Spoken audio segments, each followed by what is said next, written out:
오늘 내 안에 거하라 라는 제목의 말씀을 가지고 오늘 이 1월 둘째 주 주일 귀한 말씀을 통하여 은혜 받기를 원합니다. 오늘 본문 우리가 너무나도 잘 알고 있는 포도나무의 비유입니다. 예수님께서 포도나무 밭을 지나가시면서 제자들에게 하신 귀한 비유의 말씀입니다. 그런데요, 예수님께서 요한복음 13장에 보시면 유월절 전에 제자들의 발을 씻기시고 떡과 잔을 나누신 예수님께서 17장까지 이르기까지 이런 일들을 하셨는데, 그 이후에 십자가에 달리시기 전에 이 마지막 제자들을 가르치시는 장면이 나옵니다. 그러니까 18장에서 예수님의 겟세마네 동산에 오르셔서 이제 곧 십자가를 지시는 사건이 일어나거든요. 그러니까 13장부터 18장 이 겟세마네 동산 그 중간에 나오는 그 모든 내용들이 뭐냐? 예수님께서 마지막 길을 걸어가시면서 예수님께서 제자들에게 하신 귀한 말씀이라는 것이죠. 그러니까 일명 오늘날로 이야기하면 예수님의 고별 설교입니다. 여러분, 절체절명의 순간 아닙니까? 곧 이제 십자가를 지시고 죽으셔야 했던 예수님께서 마지막 제자들과 함께 나누시는 그 장면, 도대체 예수님은 그 마지막 제자들에게 무슨 말씀을 하시기를 원하셨을까요?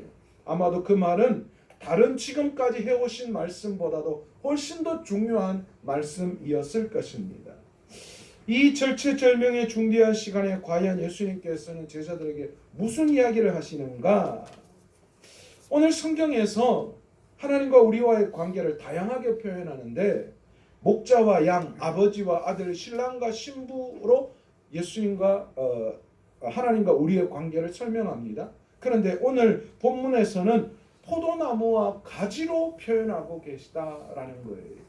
예수님께서는 마지막 고별 설교, 마지막 십자가에 돌아가시기 전에 제자들에게 이 포도나무와 가지의 비유를 통하여서 제자들에게 큰 진리의 말씀을 깨닫게 하시기를 원하셨습니다. 그런데 특별히 예수님은 당신을 일컬으셔서 뭐라고 말씀하시느냐? 참 포도나무다 라고 말씀하셔요. 이 말씀은 이 세상에 있는 많은 포도나무 중에서 진짜 포도나무는 예수님 당신 한 분이시다 라는 것을 분명히 말씀해 주고 계시는 것입니다. 자, 그렇다면 여러분, 이게 무슨 뜻일까요? 내가 참 포도나무다, 그리고 너희는 가지다 라고 하는 이 비유 속에는 도대체 어떤 이야기가 숨겨져 있을까요? 전통적으로 이스라엘을 상징하는 것 가운데 하나가, 대표적인 하나가 뭐냐면 포도나무입니다.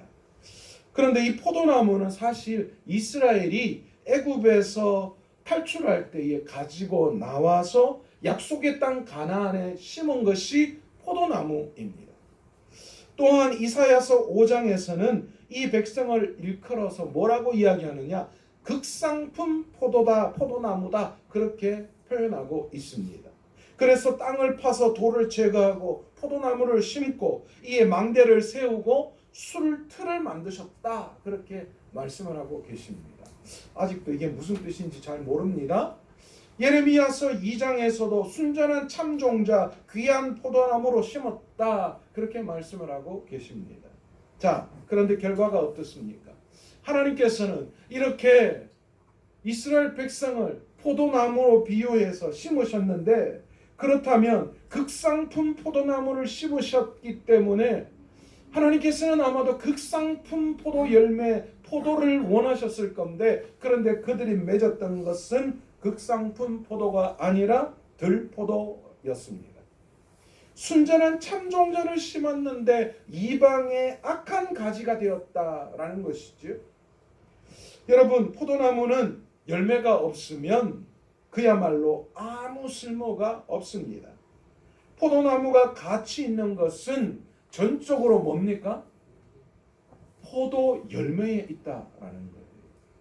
저희 장인어른 집 바로 앞에 포도나무가 있는데요, 포도밭이 있어요. 그런데 가면 별로 볼품이 없어요. 그냥 가지가 막 무성하게 막 엮여 있고, 여기에서 뭐가 나나 그런 생각이 드는데, 그런데 포도 열매가 맺힐 그때가 되면요, 상황이 완전히 달라져요. 그 가지 밑으로 포도송이가 주렁주렁 열렸는데요. 그거 보면 정말 탐스러워요. 그리고 그 포도나무가 좋은지 나쁜지는 열매를 딱 보면 나와요. 어떤 때는 보니까 포도 열매가 요만해 까맣게 이거는 돈 안 되겠다라고 그렇게 내 눈에도 보이더라고요. 그런데 어떤 때는 막 포도 송이가 막 굵게 그냥 주렁주렁 열려 있는 거 보면 포도나무가 어떻다라는 걸 포도나무를 보면서 평가하는 것이 아니라 열매인 포도를 보고 평가하게 된다라는 것입니다. 하나님께서는 이 백성을 향해 그런 기대가 있으셨습니다. 내가 극상품의 포도나무를 심었는데 그래서 극상품의 포도 열매가 맺기를 원하셨는데 그런데 이 백성들은 열매가 없습니다. 어쩌다 열매가 열리기는 하는데 그 열매도 극상품의 포도가 아니라 들포도입니다. 여러분 가꾸지 않은 포도는 여러분 아시잖아요. 별 볼품 없는 그런 상품의 가치가 없는 포도입니다. 그렇다면 그 나무를 어떻게 해야 할까요? 불에 탈 땔감밖에 되지 않습니다.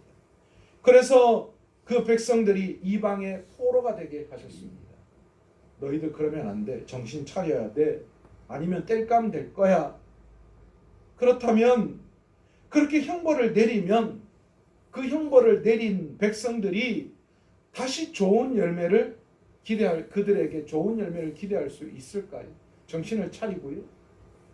아닙니다. 이스라엘은 애초부터 좋은 포도나무가 될 수 없습니다. 그렇다고 그들을 심판하고 파멸에 이르게도 할 수도 없습니다. 왜냐하면 하나님께서 그들을 택하셨기 때문입니다. 여러분 우리만 봐도 그렇잖아요.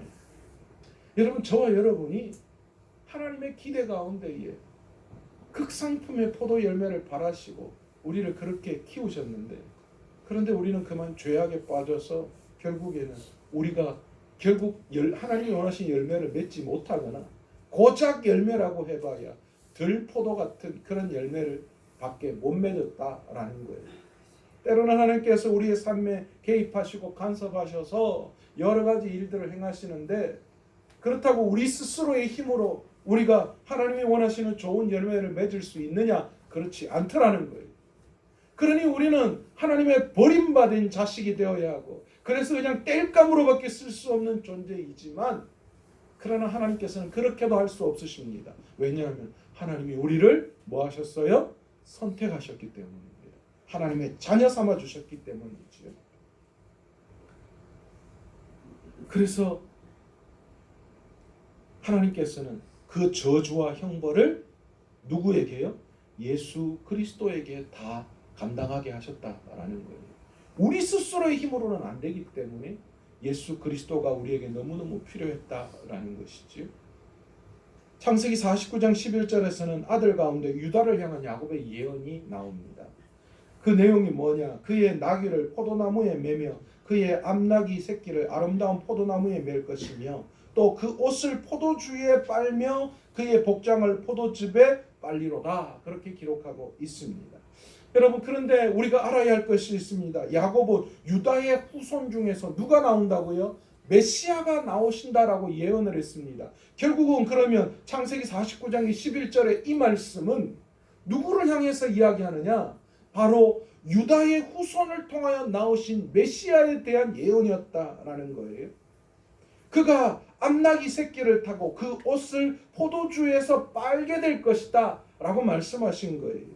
이건 뭘 이야기합니까? 그리스도의 고난과 죽음에 대한 예언이었다라는 겁니다.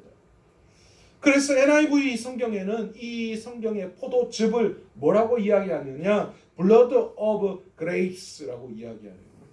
다시 말해서 포도의 피였다라고 이야기하는 거죠. 이 포도의 피에 자신의 옷을 빨게 될 것이라고 그렇게 예언을 했던 것입니다. 다시 말해서 그리스도께서는 당신 자신의 피로 자신의 옷을 빠는 이로 오시는 것입니다. 앞서 선지서에 이 들포도를 향한 하나님의 진노가 그리스도에게 부어졌다라는 것이지요. 하나님께서는 들포도를 맺는 악한 포도나무들을 포도주 틀에 넣고 밟아 뭉개서 피를 내십니다. 그런데 그 포도주 틀에 우리가 들어간 것이 아니라 누가 들어가셨어요? 예수님께서 들어가신 거예요. 그렇게 해서 피 묻은 저주의 옷은 자신이 가지고 우리가 피 묻은 옷 그것으로 우리가 그 포도주 틀에서 죽어야 하는데 우리의 피를 흘리고 우리가 죽어야 하는데 예수님께서 대신 그 틀에 들어가셔서 그 피 묻은 저주의 옷은 자신이 가지시고 아버지의 백성들에게는 새하얀 세마포 옷을 입히셨다라는 것입니다. 이것이 바로 예수 그리스도의 십자가 사건입니다. 이렇게 해서 당신이 참 포도나무가 되어 주신 것이지요. 그리고 악한 가지가 되어 들포도를 맺었던 우리를 당신에게 새롭게 다시 접붙여 주셨습니다.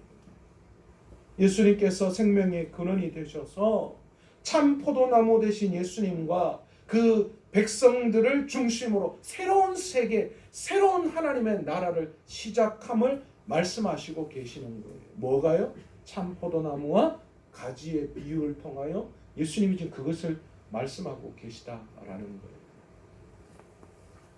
참 포도나무, 그래서 좋은 포도를 열매를 맺어야 하는데 그렇게 되지 못해서 버려야 되는데, 그러나 그 포도나무는 하나님이 택하신 거였기 때문에 그리스도를 이 땅에 보내어 주셔서 포도즙 틀에서 밟아 뭉개서 피를 흘려서 우리의 죄가 씻겨야 하는데, 그런데 그 틀에 예수님이 친히 들어가셔서 우리의 피 묻은 모든 죄는 자신이 가지시고 자신의 세마포 옷을 우리에게 입혀 주셨다라는 겁니다. 그것이 십자가 사건입니다. 이로 말미암아 어떻게 해요? 새로운 하나님의 나라를 만드셨다. 새로운 하나님의 가지, 참 포도나무에 우리가 접붙여진 가지가 되었다라는 겁니다. 여러분, 이것이 구원이고 이것이 우리가 이루는 하나님의 나라입니다. 그리고 이것은 전적으로 하나님의 은혜로 이루어진 것이다라는 거예요. 우리 스스로는 참 포도, 순전한 포도, 아름다운 달고 좋은 포도를 맺을 수 없는 존재라는 거죠. 오직 예수 그리스도께 접붙임을 당했기 때문에 그 하나님의 은혜로 우리가 구원과 하나님의 나라를 이룰 수 있었습니다. 자, 그렇다면 이렇듯 우리를 참 포도나무에 접붙이신 농부신 하나님이 우리에게 기대하시는 것이 무엇일까요? 그렇습니다. 열매를 기대하시지요. 아시다시피 포도나무는 관상용이 아닙니다. 목재, 이 어떤 가구를 만드는 목재의 재료로도 사용하지 못합니다. 포도나무를 키우는 한 가지 목적은 단 하나입니다. 열매를 얻기 위함입니다. 무엇보다 포도나무는 가지를 통해 열리는 열매로 그 존재가 증명됩니다.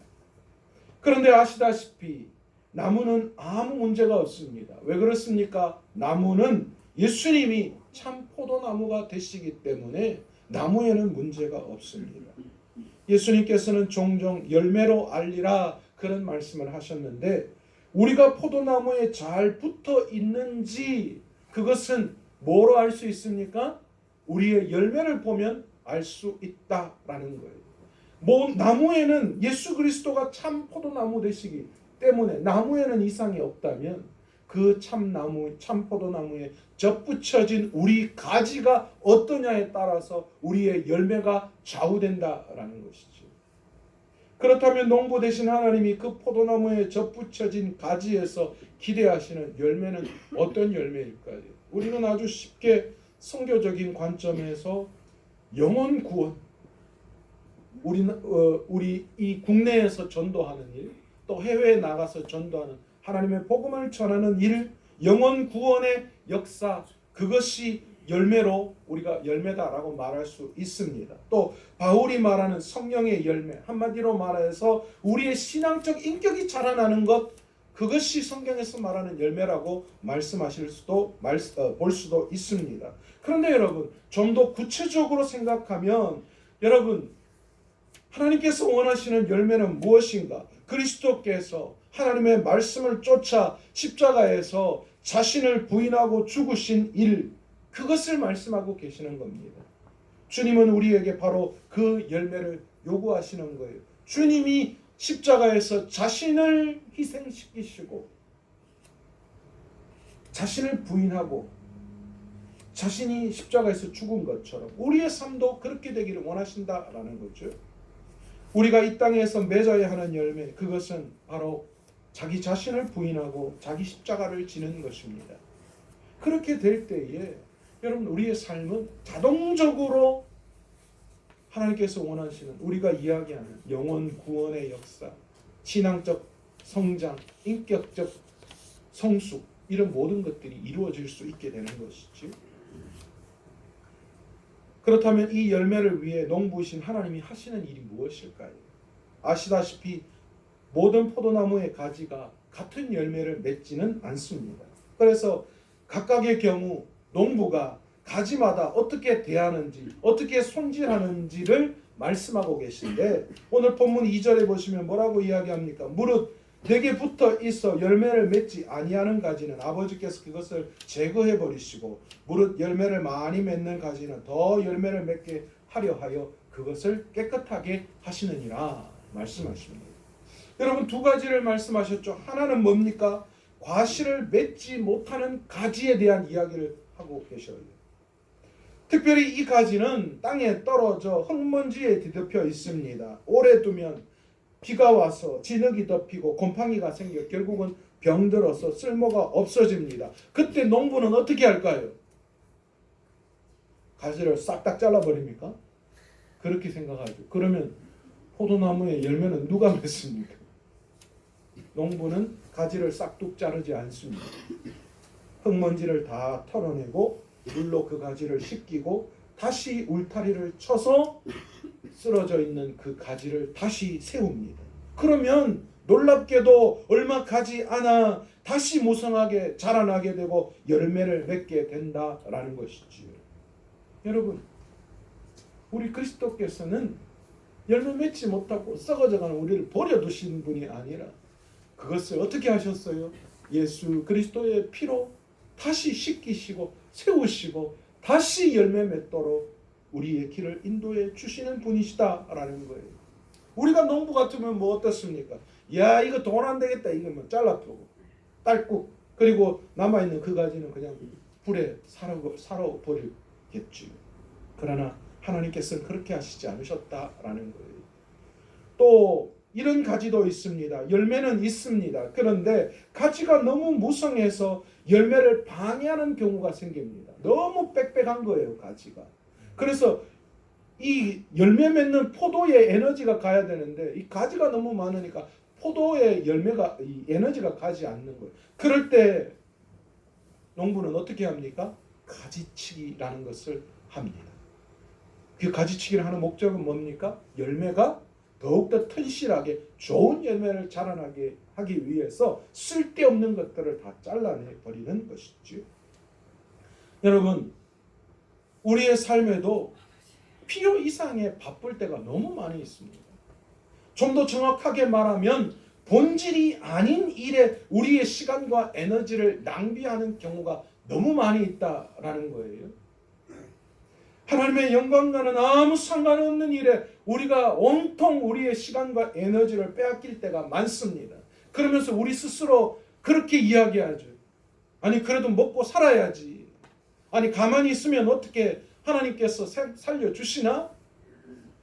우리의 입의 고백으로는 하나님이 이 세상을 창조하신 우주의 창조자이시며 지금도 여전히 우리의 삶을 주관하신 분이고 앞으로도 우리를 인도하실 분이라고 입으로는 고백하는데, 그런데 이 땅에 살아가는 우리의 삶을 보면 그렇지 않더라는 거예요. 본질이 아닌 다른 것에 우리의 시간과 에너지를 훨씬 더 많이 빼앗겨버리는 그런 일들이 우리에게 일어나더라는 거죠. 여러분, 세상 사람들도 성공을 위해서 우선순위를 분명하게 두라고 이야기합니다. 그러나 우리의 신앙도 마찬가지입니다. 우리의 삶에서, 우리의 신앙에서도 우선순위가 정말 중요합니다. 날마다 세상에 시간과 에너지를 너무 많이 빼앗겨버려서 하나님을 향한 우선순위가 날마다 뒤로 가서는 안 됩니다. 우리의 삶에 가장 우선되는 건 뭐가 되어야 됩니까? 하나님이 되어야 되죠. 우리의 신앙, 그 신앙의 본질을 위한 에너지에 우리는 가장 우리의 시간과 에너지를 투자할 수 있어야 합니다. 여러분, 하나님께서 아무 목적 없이 우리를 만들어 놓으시지 않으셨어요. 그냥 되는 대로 들포도처럼 그냥 야생에 뿌려놓고 열매 맺으려면 맺고 말라면 말아 라는 존재들이 우리가 아니라는 거예요. 우리를 향한 목표가 분명히 있으십니다.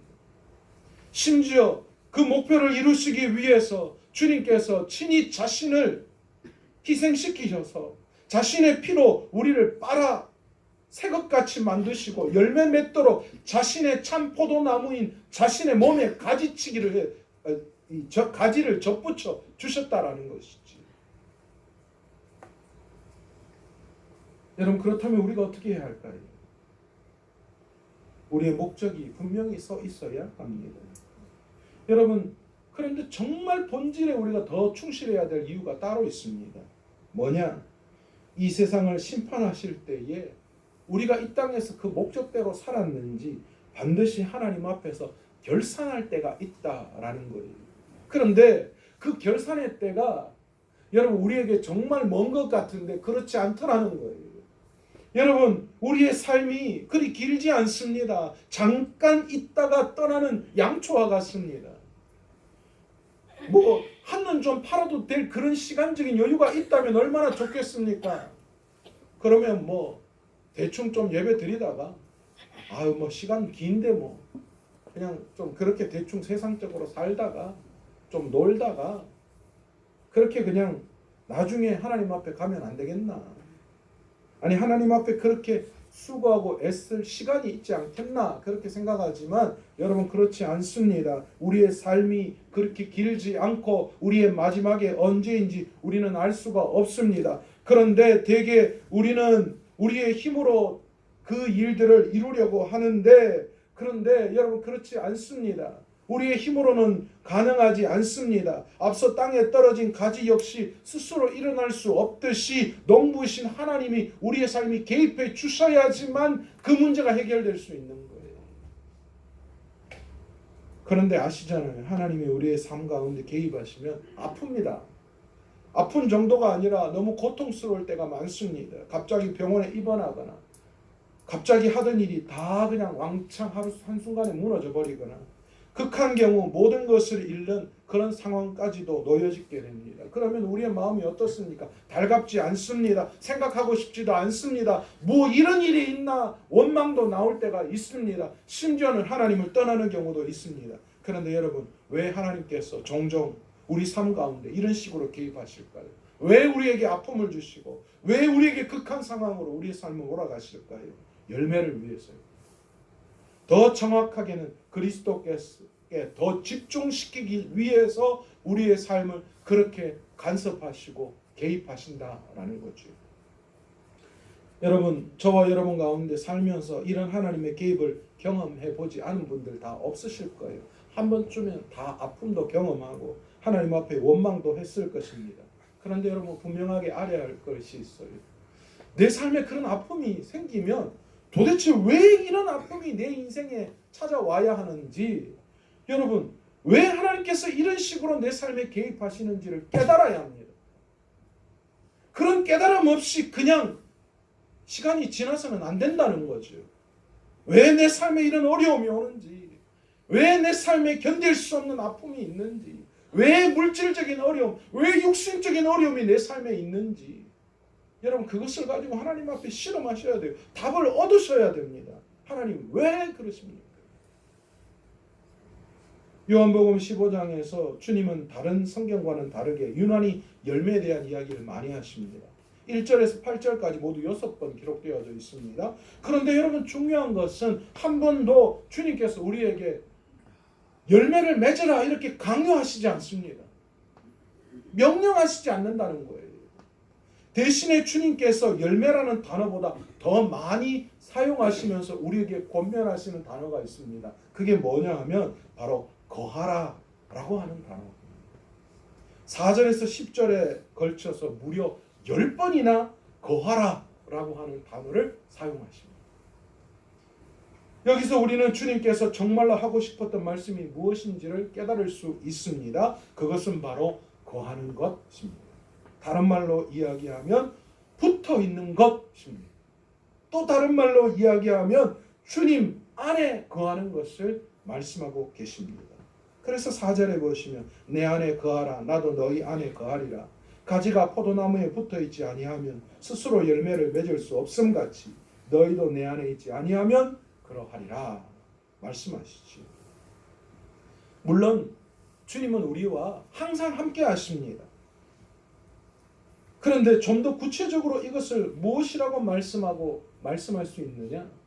나와 주님이 늘 함께 하시는데 그렇다면 뭐냐? 매 순간 우리가 주님을 의식하는 것을 말씀하고 있다라는 것이죠. 주님이 나와 함께 하시는 건 변함없는 사실인데 그런데 내가 과연 주님이 나와 함께 하시는지를 내가 지금 의식하고 있느냐라는 거예요. 여러분 주님께서는 날마다 우리와 함께 하시기를 원하십니다. 물론 24시간 우리와 함께 하십니다. 그런데 문제는 우리가 과연 우리와 함께 하시는 주님을 의식하지 못한다라는 거예요. 아니 의식하지 못하는 것이 아니라 의식하지 않습니다. 주님이 옆에 계시다는 것을 의식해야 하는데 주님이 나와 함께 하신다는 것을 의식해야 하는데 의식하지 않는 거예요. 그러니까 뭐가 나오는 거예요? 너무 쉽게 거짓말하는 거예요. 너무 쉽게 세상을 향하여 나아가는 거예요. 너무 쉽게 죄악 가운데 일어나는 거예요. 그저 주님은 예배당 안에만 계시는 분으로 생각합니다. 기도할 때는 하나님 왜 나와 함께 하시지 않습니까? 이야기하는데 그런데 정작 내 삶은 그런 나와 함께 하시는 주님을 전혀 의식하지 않는다는 거예요. 너무 쉽게 사람들과 만나서 사람들이 이야기하는 농담조의 비아냥거림과 아주 그냥 음탕한 이야기들 아니면 내 안에는 온통 세상을 향한 속임수로 가득 차 있고 세상의 욕심과 욕망으로 가득 차 있다. 여러분 이유가 뭡니까? 하나님을 의식하지 않기 때문에. 여러분 한 주간 이렇게 사는 그리스도인들이 얼마나 많은지 몰라요. 천문을 열고 세상을 향하여 나아가는 그 순간 하나님은 이곳에 계시고 내가 다시 이곳에 올 때 주님을 만나는 것처럼만 생각합니다. 그러나 그렇지 않습니다. 매 순간 우리 주님 우리와 함께하고 계시는 줄 믿습니다. 그런데 그렇다면 매 순간 주님을 의식하기 위해서 우리는 어떻게 해야 할까요? 말씀과 기도의 자리에 나아가는 것에 목숨을 걸고 지켜야 합니다. 여러분 최소한 말씀과 기도의 자리에 있을 때에는 주님을 생각하잖아요. 근데 요즘은 이것도 안 되는 경우가 많더라고요. 요즘은 멀티 시대라서. 옛날에는 멀티 시대가 아니라서 그래도 그 자리에만 있으면 은혜를 받았는데 요즘은 예배의 자리에 있고 말씀을 듣는데도 온통 생각은 온통 마음속은 딴 데가 있는 경우가 너무 많더라고요. 그래도 여러분 최소한 말씀과 기도의 자리에 나와서 그것을 들으려고 애쓰고 노력한다면 여러분 최소한 그때만큼은 우리가 주님을 의식할 수 있게 되는 줄 믿습니다. 여러분 부부가 친해지기 위해서 아무리 바쁘고 피곤해도 여러분 물리적으로 얼굴을 보고 이야기를 하고 함께 삶을 나눕니다. 여러분 이게 안 되면 부부가 힘들어지는 거예요. 그래서 부부는 절대로 틈이 생겨서는 안 됩니다. 뭐 기러기 아빠하고 막 부부 간에 떨어져 있고 여러분 그런 거 안 됩니다. 그 부부 아닙니다. 그렇게 해서는 안 됩니다. 여러분 부부의 친밀함은 함께 하는 거예요. 여러분 우리도 마찬가지입니다. 신랑과 신부 관계인 우리도 마찬가지 우리와 함께 해야 합니다. 우리 주님이 나와 함께 해야 합니다. 그러기 위해서 우리는 말씀과 기도의 자리를 지켜내야 합니다. 아무리 바쁘고 아무리 힘들고 어려워도 하루 중에 특별한 시간과 장소를 만들고 또 시간을 내어서 말씀을 묵상할 수 있어야 합니다.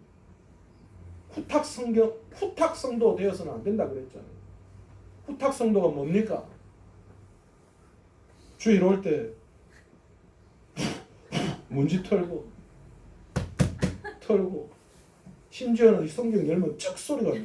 하도 안 읽어가지고 말라붙어가지고 짝 소리. 여러분 우리가 그러면서도 그리스도와 함께한다라고 말할 수 있을까요? 주님과 함께하기를 원하십니까? 삶의 열매를 맺기를 원하십니까? 여러분, 그렇다면 물리적으로 말씀을 가까이 할 수 있는 시간과 장소를 확보할 수 있는 저와 여러분 되시기를 원합니다. 여러분, 말씀 안에 있으면 하나님께서 역사해 주셔요. 참 포도나무이신 그분에게 우리가 접붙여져 있으면, 그래서 내 안에 거하라 말씀하시는 겁니다. 내 안에 거하는 방법은 말씀과 기도에 힘쓰는 거예요. 그러면 그 참 포도나무이신 하나님 아버지로부터 뭐가 나오는 거예요? 에너지가 나와서 어떻게 되는 거예요? 우리의 삶에 아름다운 신앙의 열매가 나타나게 된다는 것이지. 저는 설교를 준비하면서 너무 부끄러웠습니다. 목사인 제가 주님의 존재를 잊고 살았어요. 아니, 주님이 나와 함께 하신다는 것은 알았지만 주님의 존재를 의식하지 않고 살았어요. 목사인 저도요. 교회를 부흥시키기를 꿈꾸고 문제를 해결하고 싶고 기도 응답의 역사를 경험하고 싶으면서 정작 하나님께서 원하시는 열매를 전혀 내 안에 맺지 못했다라는 거예요. 하나님께서 내 안에 맺기를 원하시는 열매는 뭘까요? 날마다 나와 함께 하시는 주님을 의식하는 거예요. 내가 죽고 말씀과 기도의 깊은 자리로 나아갈 때에, 그럴 때 하나님께서 역사해 주시는 것이지. 그때 내 삶에 아름다운 열매가 맺혀지는 것이지.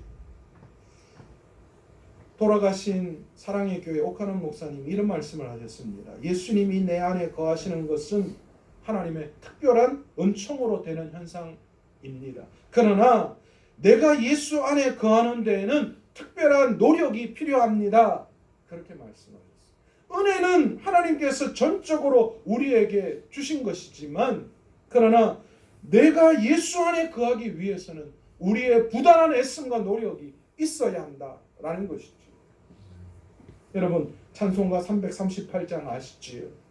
내 주를 가까이 하게 함은 십자가 짐 같은 고생이나 내 일생 소원은 늘 찬송하면서 주께 더 나가기 원합니다. 여러분, 그렇습니다. 주님께 더 나아가는 것, 그것이 우리의 평생 기도의 제목과 소원이 될 수 있는 저와 여러분 되시기를 간절히 축원합니다. 우리를 위해서 십자가에서 피 흘리시며 친히 그 피로 우리의 죄를 용서해 주시고 우리의 죄악 가운데 있는 더러운 옷을 빨아서 깨끗하게 해주신 그분이 주님의 그 나무 가지에 우리를 접붙여 주셨습니다. 이제 우리는 아름다운 하나님께서 원하시는 열매를 맺기만 하면 됩니다. 그러기 위해서 예수님이 마지막 제자들에게 하신 말씀이 뭐합니까? 내 안에 거하라 하시는 말씀이었습니다. 제자들이 어떤 삶을 살아야 할지 예수님 너무나도 잘 알고 계셨습니다. 그런데 그럴 때 그들에게 필요한 것은 다른 것이 아니라 주님 안에 거하는 것입니다. 주님 안에 거하는 것이 뭐라고요? 말씀과 기도에 힘쓰는 것입니다. 주님을 의식하는 것, 나와 함께 하시는 주님을 의식하고 말씀과 기도의 자리에 나아갈 때에 우리 주님께서는 반드시 우리의 삶에 아름다운 열매를 맺게 해 주실 줄로 믿습니다. 오늘 시간 우리가 통성으로 한번 기도하기를 원합니다. 주님, 그렇습니다. 주님이 내게 은혜를 베풀어 주셨는데, 그런데 그런 주님 안에 내가 거하기 위해서는